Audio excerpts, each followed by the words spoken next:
Salute a tutti, tra Neapolis e Sulcis, proprio a metà strada, a 30 miglia dall'una all'altra città, l'itinerario antonino segna la stazione di Mettalla, detta in altri testi anche Metallia.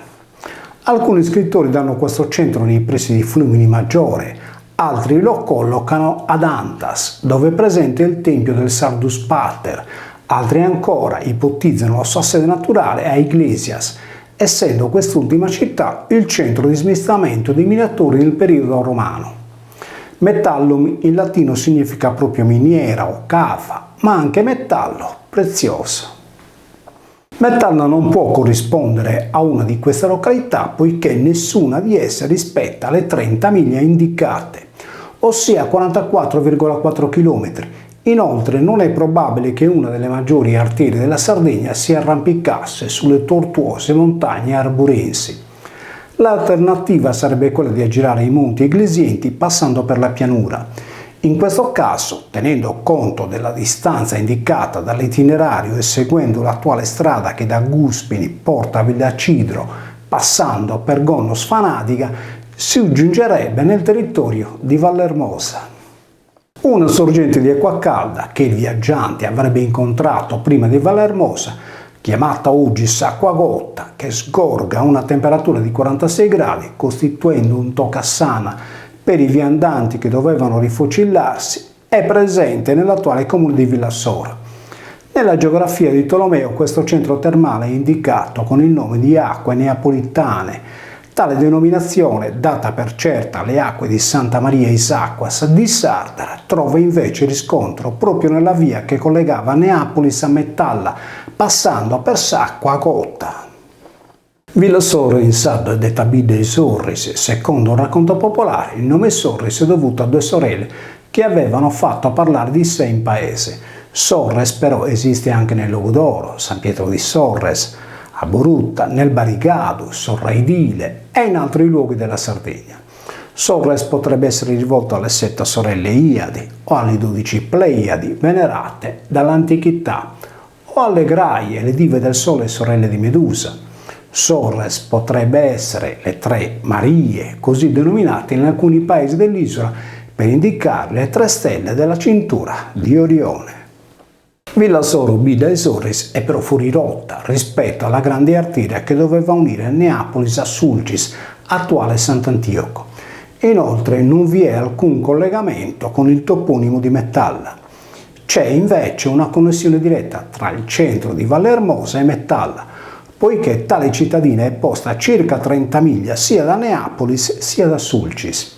Vallermosa è stata in tale modo chiamata dal marchese di Villasor, Blasco de Alagón, il quale nella prima metà del Seicento l'aveva fatta ripopolare con famiglie provenienti da Pau de Jos e da Vignas. Nella memoria della comunità è però rimasto il nome originale di Bideramosa, che tradotto in italiano diventa Villa del Rame. In questo caso il toponimo di Mettalla trova una naturale collocazione con le miniere di rame o con il metallo che ivi veniva prodotto, da cui Mettalla, nominativo plurale di Bida Ramosa. La stazione di sosta poteva essere quella ancora oggi in parte conservata, divenuta nei secoli successivi la chiesa di Santa Maria di Paradiso. Dagli scavi archeologici del sito è emerso un edificio termale ascrivibile al secondo-III secolo d.C. Sempre secondo gli archeologi, la chiesetta è stata edificata intorno al IV-V secolo d.C., utilizzando in parte le murature termali. Le terme vennero portate alla luce negli anni 60 del Novecento e in quell'occasione si capì che per il fornimento dell'acqua si utilizzava un pozzo posto nelle immediate vicinanze dell'edificio.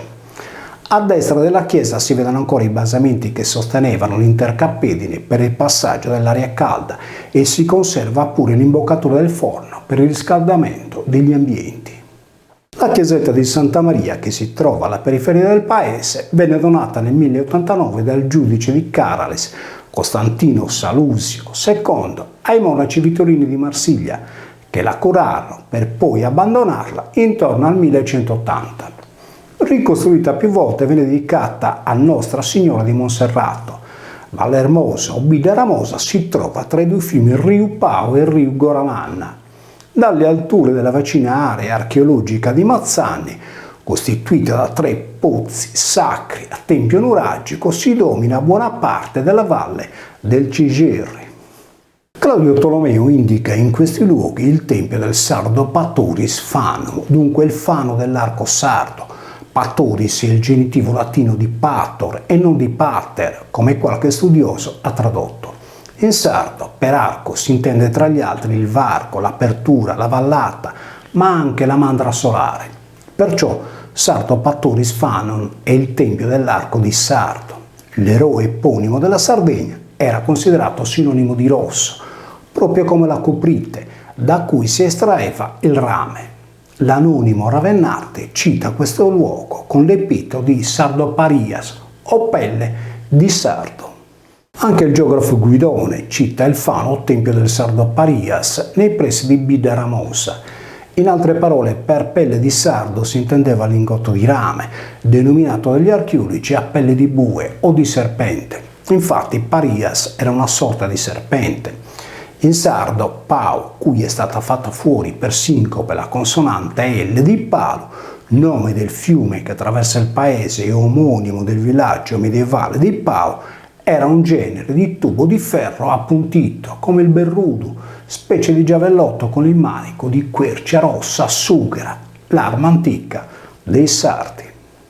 Le armi in dotazione all'esercito romano, e prima ancora quello sardo, erano il gladio e il contus. Il contus latino era la pertica di una barca, la lancia o il giavellotto. Non è dunque un caso se conto è il cognome più diffuso a Vallermosa o Bidaramosa. Il gladio, la spada caratteristica dei romani, era pronunciata nella lingua parlata lasio, come il cognome sardo preeminente nel noristanese. Il lasio aveva la forma della foglia spinosa dell'agrifoglio, detta in sardo alasio. Per questo il mare clausum o lasio era per Tito Livio il mare tagliente. Che l'intera area del Sulcis Ecclesiente fosse dedita fin dal principio dell'età del rame e del bronzo antichi alla produzione di manufatti metallurgici è provato dai numerosi rinvenimenti di spade, pugnali e oggetti di rame arsenicale e bronzo. In questi luoghi il minerale veniva fuso in pani, lastre o lingotti detti a pella di bue o di sardo. Ancora a metà dell'Ottocento, nelle vicinanze di Bidaramosa, erano operative 2 miniere di rame e nel territorio di Villasor, nei Monti Zipperi, vi era un giacimento di piombo argentifero.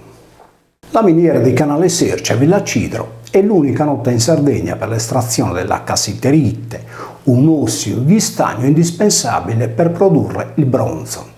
Il minerale di rame poteva essere estratto invece dalle miniere di Saruteda, Savescina Sanguini, d'Acqua Rubbia, da Sacco e Ferro, toponimi riferiti al colore rosso del rame. Bidaramosa, o Paese del Rame, oggi Vallermosa, poteva essere stata il centro di produzione di smistamento del metallo, da cui la sezione Metalla aveva preso il proprio nome. Nelle Domus Deianas di Sant'Irugi sono state rinvenute 19 lame di spada e pugnali in rame arsenicale, risalenti alla cultura di Bornanner, a dimostrazione della grande produzione di armamenti presenti nel luogo fin dall'antichità. Nel ripostiglio sul Monte Idda, presso l'omonimo nurarie, sono stati scoperti vari oggetti in bronzo, circa 200 tra else di spada e punte di lancia. Alcune spade di Sant'Irugi sono simili a quelle dei dipinti egizi, tenute in mano ai guerrieri sardi denominati dai faraoni Shardana o Peleset Pedarchos. Un chiaro indizio al fanon o tempio è dato dal toponimo acquisito da villaggi scomparsi, posti tra Decimo Puzzo e Vallermosa, chiamati Donicalia de Vanari, Vanari Sulso, Vanari Giosso e Corte de Vanale. Al Fano è anche riferita la località di Fanaris, posta al confine con Decimo Puzzo, in cui è situata la grande fortezza nuragica, conosciuta come Castello de Fanaris. Ai piedi di questo colle passava la strada che da Vallermosa portava a Cagliari, passando per Decimo Puzzo, probabilmente il 10° pozzo sacro prima di Caralis. Fatta questa premessa, è chiaro che la chiesa di Santa Maria de Fanaris citata più volte nei documenti medievali, sia la stessa chiesa che oggi viene chiamata Santa Maria di Monserrato, proveniente da una precedente Santa Maria di Paradiso. Fanari de Suso era l'attuale Valle Hermosa, mentre la villa di Fanari de Giosso era la stazione di sosta di Mettalla, un tempo periferica al centro di Bideramosa. Nella chiesetta di Santa Maria è rimasto intatto un arco in mattoni rossi, che sia il sardo pattore Stefanum citato da Tolomeo. Saludos a tutti.